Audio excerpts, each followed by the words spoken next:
اسراء بلجک کو بالآخر پاکستان میں نمبر 1 مل گیا۔ ایک اور پاکستانی برانڈ کی ایمبیسڈر بن گئی۔ ترک سیریز ارطغرل غازی میں حلیمہ سلطان کا مرکزی کردار ادا کرنے والی ترک اداکارہ اسراء بلجک سوشل میڈیا پر پاکستانی صارفین سے منسلک رہتی ہیں۔ اس بار بھی اپنے منفرد ٹویٹ کے باعث صارفین میں خوشی کی لہر دوڑ گئی۔ اسراء بلجک ایک اور پاکستانی برانڈ کی ایمبیسڈر بن گئی، جس کا اعلان انہوں نے منفرد انداز میں کیا۔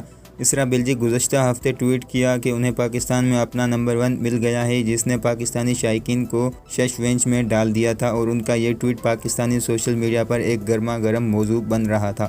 بات ہو ترک فنکاروں کی تو اداکار یاسر حسین کہاں پیچھے رہ سکتے ہیں۔ اپنی مرضی سے ٹویٹ کا مطلب اخذ کیا اور لکھا، پہلے ہمارا کام لیا اور اب ہمارے لڑکے، جبکہ دیگر کچھ فنکاروں کی جانب سے اسراء کے ٹویٹ پر خوشی کا اظہار بھی کیا گیا تھا۔ بالآخر اپنے ایک ٹویٹ میں اسراء بلجک نے بتایا کہ وہ پاکستان کی ایک اور ٹیلی کمیونیکیشن سروس کی برانڈ ایمبیسڈر بن گئی ہیں۔ اسراء بلجک نے اپنے سوشل میڈیا اکاؤنٹس پر اپنی ایک تصویر شیئر کرتے ہوئے لکھا کہ میرے خیال میں دنیا کو بتانے کا وقت آ گیا ہے۔ ساتھ میں انہوں نے ٹیلی کمیونیکیشن سروس برانڈ کی ٹیگ لائن کا ہیش ٹیگ بھی استعمال کیا ہے۔ اسراء بلجک پاکستانی برانڈ کے لیے فوٹو شوٹ بھی کروا چکی ہے۔